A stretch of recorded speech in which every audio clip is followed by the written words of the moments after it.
नमस्कार, good evening, शुभ संध्या। घड़ी में शाम के 8:30 बज चुके हैं और हम ठीक अपने वादे के अनुसार एक बार फिर हाजिर हैं आपके अपने news magazine programme sports scan में। श्रोताओं, आज के अंक में तमाम खेल खबरों के साथ मैं हूं जया भारती और श्रोताओं, इन खेल जगत की खबरों पर विस्तार से चर्चा के लिए हमारे साथ स्टूडियो में मौजूद हैं जाने माने खेल पत्रकार सचिन कुमार। सचिन जी, आपका स्वागत है। धन्यवाद जया। लंदन के ओवल में भारत और इंग्लैंड के बीच सीरीज का 5वां और आखिरी टेस्ट मैच रोमांचक बना हुआ है। सीरीज 2-2 से बराबरी पर खत्म करने के लिए भारतीय टीम को हर हाल में यह मुकाबला अपने नाम करना होगा। जी बिल्कुल। अब देखिए, प्रयास भी उसी तरीके से चल रहा है। काफी सकारात्मक दिख रहे हैं खिलाड़ी हमारे। एक अच्छी बढ़त हम अब तक बना चुके हैं। मुझे लगता है कि अभी कुछ रन अगर और जोड़ते हैं स्कोर बोर्ड पे तो ये हमारे लिए बहुत अच्छा होगा और इंग्लैंड के लिए काफी चुनौतीपूर्ण। बिल्कुल, इस पर और चर्चा करेंगे, लेकिन सबसे पहले एक नजर अब तक की स्पोर्ट्स हेडलाइंस पर। ओवल में भारत और इंग्लैंड के बीच 5वां और अंतिम क्रिकेट टेस्ट मैच का रोमांचक दौर जारी। डूरंट कप फुटबॉल टूर्नामेंट के ग्रुप सी के मैच में त्रिभुवन आर्मी फुटबॉल क्लब और लद्दाख फुटबॉल क्लब के बीच का मुकाबला 1-1 से ड्रॉ। विश्व टेबल टेनिस स्टार कंटेंडर में मानुष शाह और मानव ठक्कर की जोड़ी फाइनल में पहुंची और जूनियर एशियाई मुक्केबाजी चैंपियनशिप में सागर और हर्ष ने शानदार जीत दर्ज की।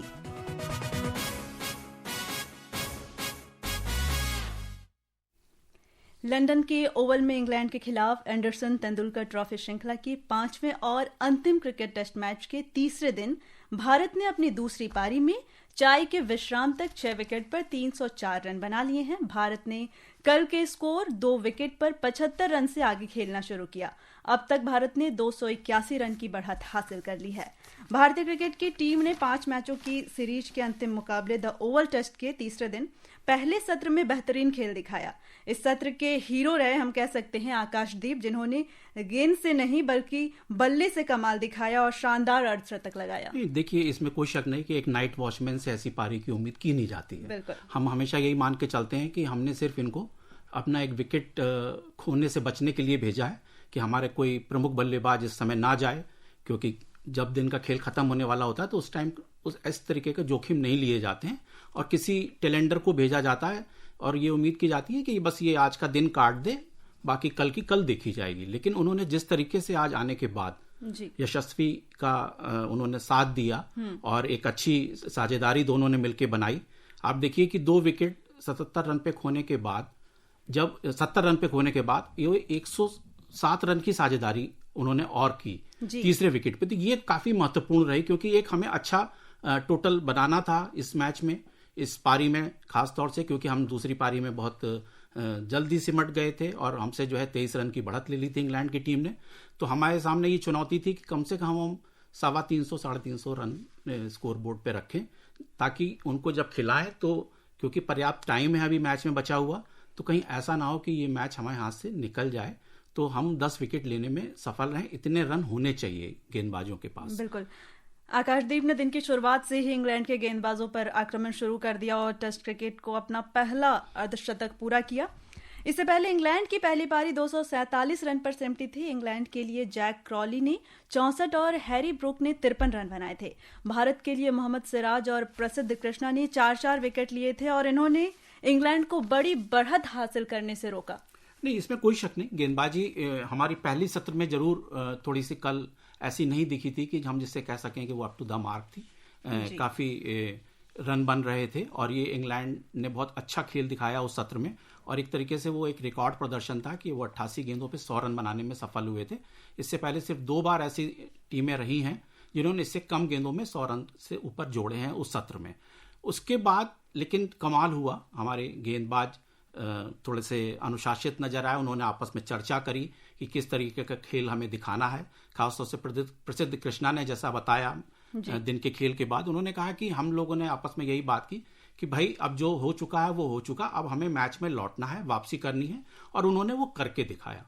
और जो 4-4 विकेट उन्होंने लिए हैं, ये बहुत ही एक शानदार प्रदर्शन है। आप ये देखिए कि एक टीम को निपटाने के लिए, जबकि हमारे प्रमुख गेंदबाज नहीं थे, जसप्रीत बुमराह चूंकि एक मैनेजमेंट के तहत वो 3 मैच खेलने के लिए ही वहां उपलब्ध थे, तो इसलिए ये एक अच्छा, मतलब हम कह सकते हैं कि ये हमारे दूसरे दर्जे की गेंदबाजी वहां पे थी, लेकिन उन्होंने अच्छा प्रदर्शन किया और इंग्लैंड को जो है एक ठीक ठाक एक रन उस पर रोकने की कोशिश करी। बिल्कुल। भारत की पहली पारी 224 रन पर सिमटी थी। सर्वाधिक 57 रन करुण नायर ने बनाए थे। गस एटकिंसन ने 5 विकेट लिए थे। तो कल पहली पारी में फैंस को करुण नायर और वॉशिंगटन सुंदर से बड़ी पारी की आस थी, लेकिन उन्होंने निराश किया। हाँ, देखिए अब दिन होता है, लेकिन करुण नायर ने काफी अच्छा खेल दिखाया, क्योंकि आप देखिए कि कितने लंबे समय बाद, ये भी अपने आप में एक रिकॉर्ड है कि एक हाफ सेंचुरी, एक 300 रन की पारी खेलने के बाद उनकी आई है, वो भी 9 साल बाद। तो लेकिन अब ये है कि वो टीम के लिए काफी उपयोगी साबित हुई। भले ही उन्होंने अर्धशतक का ही योगदान दिया, लेकिन जिस तरीके से गेंदबाज हावी थे, जिस तरह से विकेट उस टाइम खेल रही थी, मतलब तेज गेंदबाजों के लिए मददगार थी, हम ये कह सकते हैं। तो उस परिस्थिति में उन्होंने जिस तरीके की पारी खेली, निश्चित तौर पे वो एक सराहनीय प्रयास था और हमारी टीम को उन्होंने अच्छा योगदान दिया, जिसकी वजह से अभी हम मजबूत बने हुए हैं। यशस्वी जायसवाल की भी हम बात कर लेते हैं, जो अभी काफी लय में दिख रहे हैं।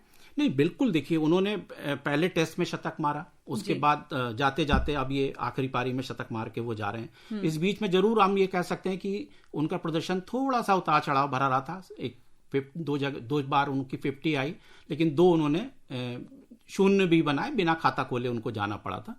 तो ये थोड़ा सा उतार चढ़ाव भरा प्रदर्शन था, लेकिन जिस तरीके से वो समापन कर रहे हैं वो बहुत ही शानदार है। आज अगर वो इस तरीके से टिक के नहीं खड़े रहते तो हमें लगता है कि हमारे बल्लेबाज वो आया राम गया राम वाली स्थिति हो जाती, क्योंकि एक बल्लेबाज का जरूर खड़े रहना जरूरी होता है। हालांकि पहले तो उनको आकाश से काफी मदद मिली, आकाश और उन्होंने मिलकर, जैसा हम लोग पहले चर्चा कर चुके हैं कि उन्होंने शतक की साझेदारी करी, लेकिन बाद के बल्लेबाज जल्दी जल्दी आउट होते रहे। लेकिन तब तक जो है, जब वो गए हैं तो करीब 250 रन की हम बढ़त पे थे। तो ये एक अच्छा संकेत था कि अब बाकी के बल्लेबाज अगर थोड़ा थोड़ा योगदान भी देते हैं तो टीम को उस स्थिति में ले जा सकते हैं जहां से वापसी की पूरी संभावना है और इस मैच पे हमारी पकड़ बन जाए। बिल्कुल। अब थोड़ी देर पहले जिस तरह से आपने बात की कि टीम इंडिया इस मुकाबले में अपने प्रीमियर तेज गेंदबाज जसप्रीत बुमराह और स्टार विकेटकीपर बल्लेबाज ऋषभ पंत के बिना खेल रही है, वहीं इंग्लैंड की टीम भी बेन स्टोक्स और जोफ्रा आर्चर जैसे सितारों के बगैर खेल रही है। कल इंग्लैंड के तेज गेंदबाज क्रिस वोक्स को भी चोट के कारण इस मैच से बाहर होना पड़ा। तो इससे मेजबान टीम को कितना बड़ा झटका लगा है और भारतीय टीम को कितना लाभ है? हाँ, नहीं, देखिए ये तो है। देखिए हमारी टीम में भी 4 परिवर्तन थे इस मैच में और उनकी टीम में भी 4 परिवर्तन थे। कुछ महत्वपूर्ण खिलाड़ी हमारे भी मौजूद नहीं है, कुछ उनके भी मौजूद नहीं रहे। लेकिन क्रिस वोक्स का मैच के बीच से हटना ये थोड़े से उनके लिए ज्यादा नुकसानदेह है, क्योंकि अभी जो सब्स्टिट्यूट आएंगे वो उनकी जगह गेंदबाजी नहीं कर सकते। क्रिस वोक्स ने पहली पारी में 1 विकेट लिया था, तो मतलब बहुत बड़ा योगदान नहीं कह सकते, लेकिन कम से कम टीम के लिए और उन्होंने गेंदबाजी करी थी, वो विकल्प उनका खत्म हो गया। बल्लेबाजी भी नहीं कर सकता सब्स्टिट्यूट प्लेयर, क्योंकि आईसीसी का ये रूल है। तो ये नुकसान उनको होगा। पहली पारी में सिर्फ 9 ही बल्लेबाज खेले उनके, ये नुकसान उनको दूसरी पारी में भी उठाना पड़ेगा। तो ये मौका हमारे लिए ऐसा बन गया कि जैसे हम मतलब एक 9 बल्लेबाजों वाली टीम से खेल रहे हैं। तो ये इसका लाभ उठाने की जरूरत है और मुझे लगता है कि भारतीय टीम पूरी तरीके से लाभ उठा रही है, जी, उस स्थिति में पहुंच रही है जहां से उसको ये फायदा मिल सकता है। जी, 5 मैचों की टेस्ट सीरीज में भारतीय क्रिकेट टीम अभी 1-2 से पीछे है। अगर भारत यह टेस्ट जीतता है तो सीरीज 2-2 से बराबरी पर रहेगी। जमशेदपुर के जेआरडी स्पोर्ट्स कॉम्प्लेक्स में आज 134वें डूरन कप फुटबॉल के ग्रुप सी के मैच में नेपाल त्रिभुवन आर्मी फुटबॉल क्लब और लद्दाख फुटबॉल क्लब के बीच का मुकाबला 1-1 की बराबरी पर ड्रॉ हुआ। प्रतियोगिता के ग्रुप सी में अपने दोनों मुकाबले जीतकर जमशेदपुर एफसी टीम अंक तालिका में प्रथम स्थान पर बनी हुई है। ग्रुप सी में 4 ग्रुप हैं। Jamshedpur FC, Indian Army FC, Tribhuvan Army FT और लद्दाख एफसी की टीमें जो अंक तालिका में शीर्ष पर स्थान हासिल करने के लिए राउंड रॉबिन मैच खेल रही हैं। देखिए अभी तो शुरुआती मैच है जया, तो इसलिए अभी कुछ भी भविष्यवाणी करना बहुत ठीक नहीं है। लेकिन अभी जिस तरीके से आज नॉर्थ ईस्ट का मैच है और वो मलेशियन आर्म फोर्सेस के खिलाफ बहुत अच्छा खेल रही है, तो जाहिर सी बात है कि उनके पक्ष में परिणाम रहना है और वो गत विजेता हैं और उनकी इस तरीके से शुरुआत अगर होती है ग्रुप सी में तो ये बहुत बढ़िया है। और दूसरा मैच जो है वो नॉर्थ ईस्ट ये त्रिभुवन आर्मी का जैसे आपने बताया, तो वो भी एक ड्रॉ पे छूटा है। तो अभी चूंकि एक ग्रुप से शीर्ष टीम को जाना है अगले क्वार्टर फाइनल मैच के लिए, बाकी 2 बेस्ट टीमें आएंगी बाकी 6 ग्रुप से, तो वो 8 टीमों का जो बनेगा उसके लिए अभी कुछ भी कहना बड़ा मुश्किल है, क्योंकि जब तक कि सारी टीमें अपने मैच नहीं खेली थी। लेकिन शुरुआती मुकाबले जिस तरीके से हो रहे हैं, कल जैसे एक मैच में 8 गोल दागे गए, तो वो इस तरीके से देखते हुए लग रहा है कि काफी रोमांचक होने वाला है इस बार का डूरंड कप। जी, त्रिभुवन आर्मी के लिए इस बार मौका था, क्योंकि पिछला मैच भी वो नहीं जीत पाई थी अपने अभियान की। अब तक वो शुरुआत नहीं कर सकी हैं, लेकिन ये मुकाबला भी ड्रॉ पर रह गया। अब चूंकि फुटबॉल इंडिया में एक बहुत ही पसंदीदा खेल है, लेकिन फिर भी हमारे भारतीय खिलाड़ी उस तरह का प्रदर्शन नहीं कर पा रहे हैं अंतर्राष्ट्रीय मंच पर अगर हम देखें तो। इस बीच खबर है कि फुटबॉल की वैश्विक संचालक संस्था फीफा ने भारत के उभरते हुए प्रतिभाशाली फुटबॉल खिलाड़ियों को उत्कृष्ट प्रशिक्षण प्रदान करने के मकसद से आज अखिल भारतीय फुटबॉल महासंघ के सहयोग से देश में युवाओं के लिए अपनी पहली प्रतिभा अकादमी शुरू की है। फीफा ने इस अकादमी के लिए AIFF और तेलंगाना सरकार के साथ समझौता ज्ञापन पर हस्ताक्षर किया है। यह फुटबॉल के समावेशी और जमीनी स्तर के विकास के लिए भारत की प्रतिबद्धता को सुदृढ़ करेगा। ब्राजील में विश्व टेबल टेनिस स्टार कंटेंटर प्रतियोगिता में भारत ने आज इतिहास रच दिया। मानुष शाह और मानव ठक्कर की जोड़ी फाइनल में पहुंच गई है। किसी भारतीय जोड़ी ने पहली बार इस टूर्नामेंट के फाइनल में जगह बनाई है। एक रिपोर्ट। पुरुष डबल्स सेमीफाइनल में भारत की शीर्ष वरीयता प्राप्त जोड़ी मानव ठक्कर और मानुष शाह ने चीनी ताइपे के हुआंग यान चेंग और कुओ गुआन होंग को 5-11, 11-9, 11-6, 8-11, 11-5 से हराया। अब उनका सामना जर्मनी की दूसरी वरीयता प्राप्त बेनेडिक्ट डूडा और डोंग क्यू से होगा। महिला डबल्स में मनिका बत्रा और स्वास्तिका घोष की जोड़ी को क्वार्टर फाइनल में हार का सामना करना पड़ा। महिला सिंगल्स में मनिका बत्रा अंतिम 16 में प्रवेश कर चुकी हैं। वहीं पुरुष सिंगल्स में मानुष शाह भी अपने मुकाबले जीतकर अगले दौर में पहुंच गए हैं। पुरुष सिंगल्स के प्री क्वार्टर फाइनल में हरमीत देसाई को विश्व रैंकिंग में 20वें नंबर पर काबिज कोरिया गणराज्य के ओ जुन सुंग से हार का सामना करना पड़ा। मिक्स्ड डबल्स में शीर्ष वरीयता प्राप्त मानुष शाह और दिया चितले की जोड़ी ने भी सेमीफाइनल में चिली के निकोलस बर्गोस और पॉलिना वेगा को 3-0 से हराकर फाइनल में प्रवेश कर लिया है। फाइनल में उनका सामना कल जापान की क्वालिफायर जोड़ी सातोशी आइदा और होनोका हाशिमोतो से होगा। Manoj, sports can.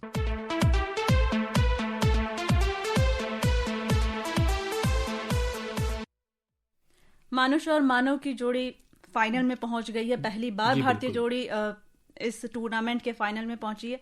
क्या लगता है फाइनल में ये इस तरह का कमाल दिखा पाएंगी? नहीं, बिल्कुल। देखिए, अब ये टॉप सीड जोड़ी भी थी वहां पे, तो उसका प्रदर्शन मुझे लगता है कि अपनी सीडिंग के साथ मैच भी कर रहा है और वो उसी तरीके का परिणाम आना भी चाहिए। और लगातार जो है टेबल टेनिस में अच्छी हमें खबरें भी मिल रही हैं। अब देखिए कि विश्व स्तर पे जो भी बड़ी प्रतियोगिताएं होती हैं, पहले हमें इस तरीके की कामयाबी नहीं मिलती थी, लेकिन अब खिलाड़ियों ने वो चीज़ बदली है और हम पदक लेके आने लगे हैं, खिताब जीतने लगे हैं, और वही टेबल टेनिस में भी हो रहा है। बिल्कुल। बैंकॉक में खेले जा रहे अंडर 19 एशियाई मुक्केबाजी चैंपियनशिप में भारत के सागर ने 55 किलोग्राम वर्ग में और हर्ष ने 60 किलोग्राम वर्ग में आज शानदार प्रदर्शन करते हुए दूसरे दौर में प्रवेश किया। सागर भूटान के ताशी युएजर के खिलाफ तीनों दौर में बेहतर मुक्केबाज रहे, जबकि हर्ष ने चतुराई से खेलते हुए चीन के जियाबाओ युआन को हराया।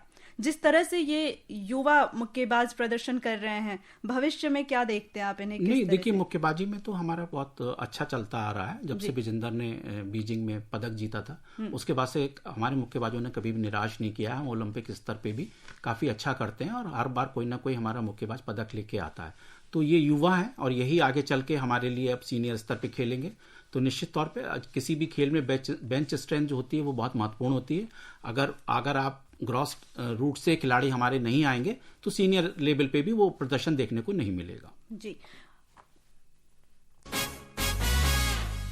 मकाऊ ओपन बैडमिंटन से खबर है कि लक्ष्य सेन और थारून मन्नेपल्ली के पुरुष सिंगल सेमीफाइनल में हार के साथ ही आज भारत का अभियान वहीं समाप्त हो गया है। अब चूंकि समय इजाजत नहीं दे रही है हमें और चर्चा करने के लिए, तो हम श्रोताओं से यहीं विदा लेंगे। कल इसी समय फिर मुलाकात होगी खेल जगत की तमाम खबरों के साथ। सचिन जी, आप हमारे स्टूडियो में आए और हमसे खेल खबरों पर बात की, इसके लिए धन्यवाद। धन्यवाद जया।